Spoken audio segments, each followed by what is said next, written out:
Salut la team, bienvenue pour une capsule de Viens on cause. Aujourd'hui, le sujet que je voulais aborder, c'était le rapport à l'argent, mais je vais vous expliquer vraiment un contexte spécifique parce que c'est un sujet très très vaste. Mais là, je voulais plus vous parler aussi de l'autonomie financière. On en est tous un peu là parce on en a tous envie d'être indépendants financièrement, de pas être esclave de l'argent.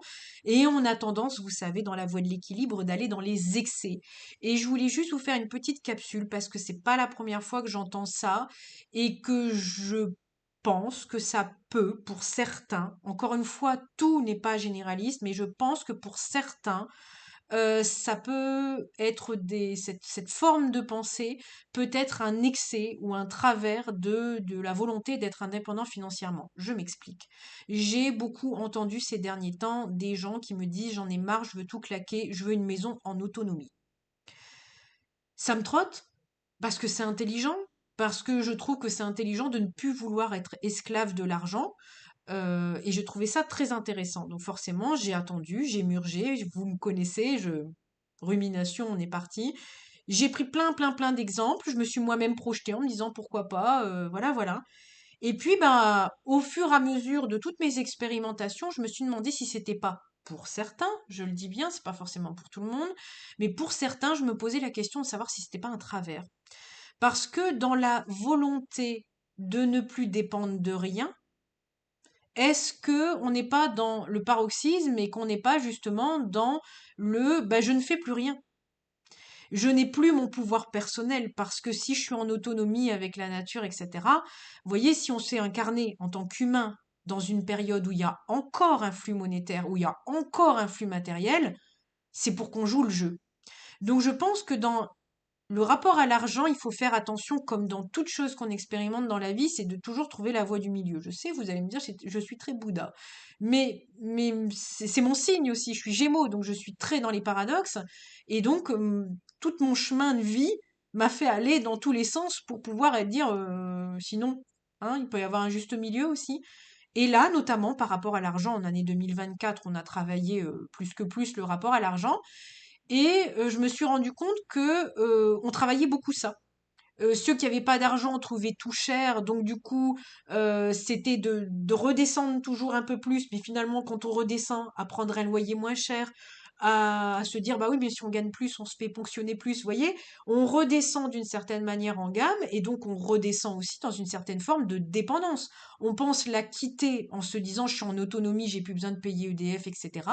Mais pour l'avoir entendu dans certains reportages, de ce fait, comme on n'a plus le flux monétaire, ben, on s'empêche peut-être des plaisirs en ville, on s'empêche des dépenses, on s'empêche de la joie. Peut-être qu'il y a certains qui renient des parties qui les mettent en joie, mais parce que ça nécessite des finances.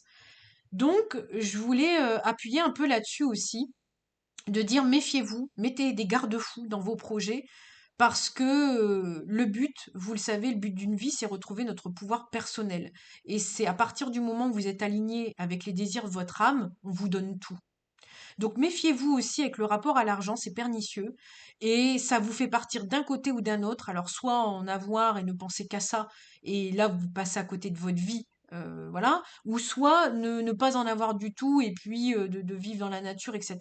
Et du coup de perdre aussi votre pouvoir. Donc l'un comme l'autre, vous êtes esclave. Vous n'êtes pas indépendant. Et je me suis dit, ce serait intéressant de faire une petite capsule là-dessus, en disant que peut-être la voie du milieu, ce serait de regarder comment je peux produire de l'argent de manière à ce que tous mes besoins soient assouvis, simplement.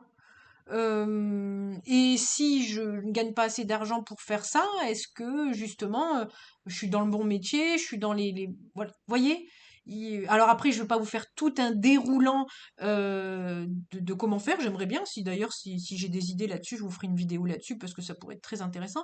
Mais voyez, c'était ça, où je voulais vous dire méfiez-vous parce que c'est très compliqué le rapport à l'argent et on aurait tendance à descendre nos attentes et puis ce à quoi on mérite parce que on se dit ouais moi je veux pas être esclave, c'est comme les gens qui veulent être absolument libres et dans trop de liberté, bah, ils ont pas de sécurité. Vous voyez, c'est toujours, et ceux qui sont trop dans la sécurité, eh ben, ils ont aucune liberté parce que surtout, faut rien faire, faut rien bouger. Donc, vous voyez, c'est toujours un peu, et c'est vrai que le sujet de l'argent, ça a été quelque chose en 2024 d'assez assez éprouvant et on est tous venus expérimenter des choses et parfois, ben, il y a des rêves comme ça un petit peu chimériques.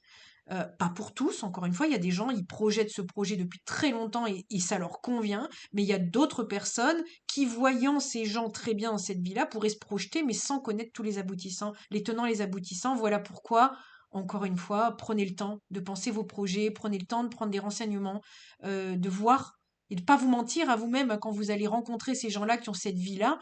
Posez-leur les questions essentielles. Regardez aussi par rapport à tout ce qui vous apporte de la joie. Si vous voyez que c'est une vie de restriction où il n'y a plus de joie, il y a un souci. Voilà. Donc voilà, je tenais juste à vous partager cette capsule parce que je trouvais ça super intéressant. Et en fait, allez pas vous enlever des cadeaux de la vie. C'est surtout ça que j'ai envie de vous dire là-dedans. C'est aller chercher le meilleur pour vous-même en fait, hein.